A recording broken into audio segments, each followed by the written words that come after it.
జై తెలంగాణ అంటూ గలమెత్తి పరిగెత్తిన ఆ వ్యక్తి మంచానికే పరిమితమయ్యాడు.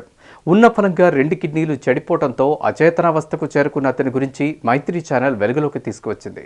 కథనాన్ని చూసిన Ramadugu single window chairman Veerla Venkateswararao ఆర్థిక సాయం అందించడంతో పాటు అధినేత దృష్టికి తీసుకువెళ్లి మెరుగైన వైద్యం అందించేందుకు కృషి చేస్తారని ప్రకటించారు.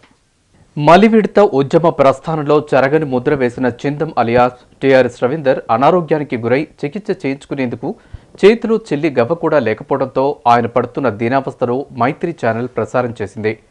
ఈ కథనాన్ని చూసి చలించిపోయి ఆయనను ఆదుకునేందుకు దాతలు ముందుకు వస్తున్నారు. Ramadugu single window chairman Veerla Venkateswararao Gharshakurthi గ్రామానికి వెళ్లి చిందం రవీందర్ కుటుంబానికి 20,000 రూపాయల ఆర్థిక సహాయం అందించగా ఆకుల మధుసూదన్, మహిపాల్రావు, నజీర్, సురేష్లు 4,000 రూపాయల ఆర్థిక సహాయం అందించారు.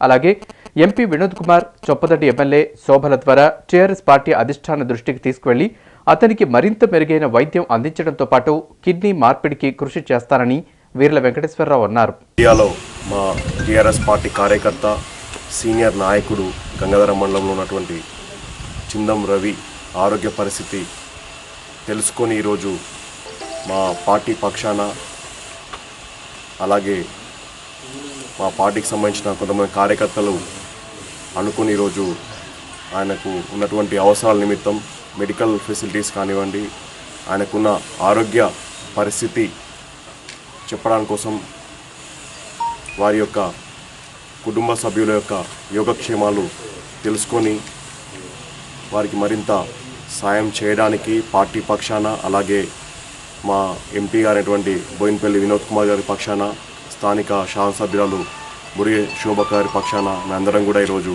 రావడం జరిగింది. స్థానిక నాయకుల ద్వారా అలాగే మీడియా ద్వారా తెలియజేయడం జరిగింది.